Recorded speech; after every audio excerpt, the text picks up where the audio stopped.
You know, the holiday season can be such a busy time. There's so many extra places that you may want to decorate, but you simply cannot get to it all. That's where the team from Porch Pots Direct is helping out with some simple, festive porch pots. Mary Starnes is the owner, also creator, design behind all this. Mary, this is such a great, cool idea. You started this business with a friend, and this speaks to every busy, I think, mom out there, right? It's definitely a convenient way to get love and comfort and color and activity at your front door where you don't have to plant it. All right. Shows up right to the door. So it's delivered to your door. Yep. Take us through the process. How does it work? So you just go online. There are 4 different looks for this season for Christmas. There's a blue look, a natural look, a red and white look, and more of a sparkly look. And you just can go on and pick your look. You either pick a drop-in, which is what is on the table here, that you can put in your own container, or we have containers that are pre-made containers that are already ready to go. They just come right to your door, and then it's a seasonal subscription. So in the spring, you just go online and order it again. We'll take that one away and bring you a new one. And then you have this beautiful pot that can always be inserted in. You know, I'm looking at just some of the designs. Talk about some of the different things that you put into it. Yeah, so this year we decided to add a blue one. We had a lot of requests for that with our other business as well. And so it's more of blues, silvers, kind of some sparkle, but yet it can be transitional. Someone doesn't necessarily celebrate Christmas, but also can have sort of another non-traditional versus just the red and white.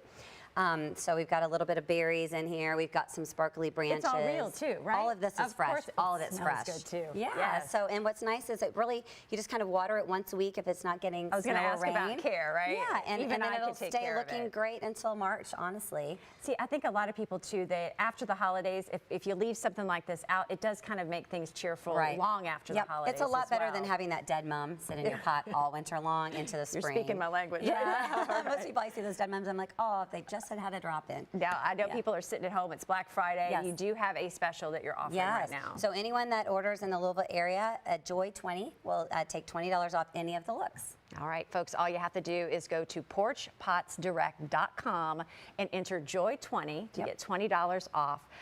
Check them out. And Mary, thank you so much for stopping by. Spreading a little cheer here. Happy holidays. Thank you. You too. The holidays are all about reminiscing and enjoying traditions. GDL's Elle Bottom takes us to the Kentucky Military Museum in Frankfort to take a look back at how Louisvillians celebrate the holidays.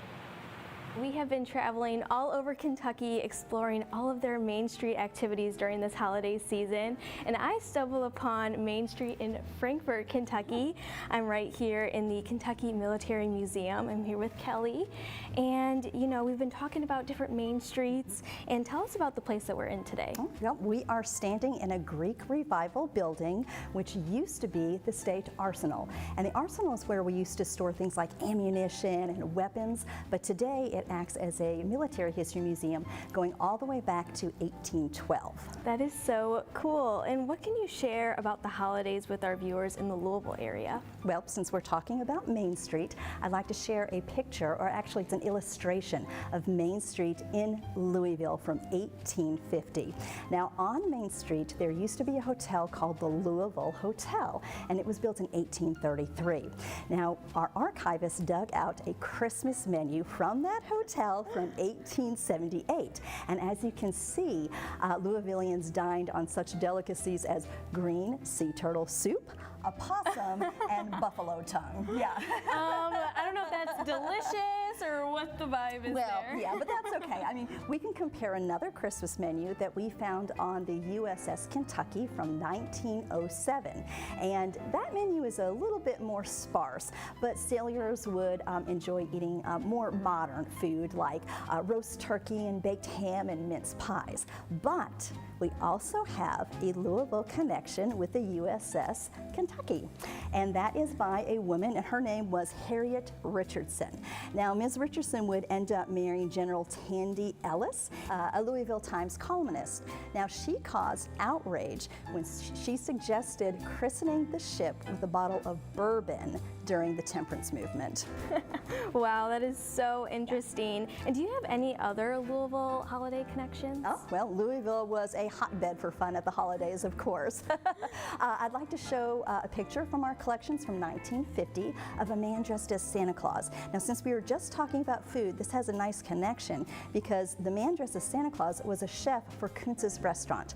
Now, Kuntz's restaurant was not on Main Street, but was just around the corner on 4th Street.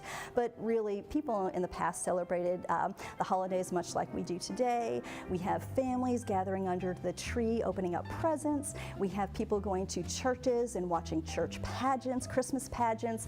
And then we also have students in the classroom celebrating the holidays at school. Yes. But one thing that was really interesting that we found was a picture from 1907, and it is a family taking a sleigh ride in the snow on a farm in Jefferson County. Oh, that is so sweet.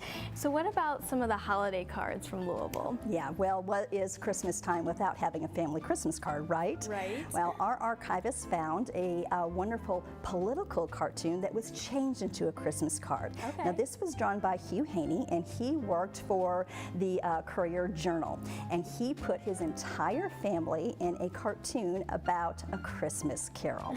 Yeah. That is so funny. It is.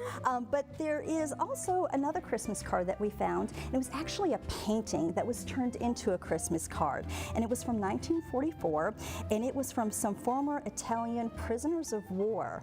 And they gave this card to Lexington native Colonel George Cheshire. And it just shows that even during times of war, that the spirit of Christmas is still alive and well. Yeah, absolutely. And do you have any first person's accounts of Louisville celebrating the holidays? Oh, absolutely. I truly believe that sometimes the best way to share history is to have it spoken from somebody who actually experienced it themselves. And that is exactly what our Main Street Oral History Project does. And we found an audio recording from a man named Ted Eigelhart. And he spoke about going to these hop club dances or cotillions during the holidays in Louisville and the surrounding areas prior to the 1950s. So that's a lot of fun to hear. And we have all kinds of audio recordings like that at the Kentucky Historical Society. That is so cool. So we certainly want to share that clip with you. But before then, be sure to check out all of the Main Street festivities going on this holiday season. And you would go around, especially during the summer, at Christmas time, and visit the hop club dances or the cotillion dances in Eminence, Danville, Harrodsburg, Camelsville, Springfield, Frankfort, Louisville. A lot of the same guys and gals would go to those different dances in the other surrounding communities. Those were fond memories.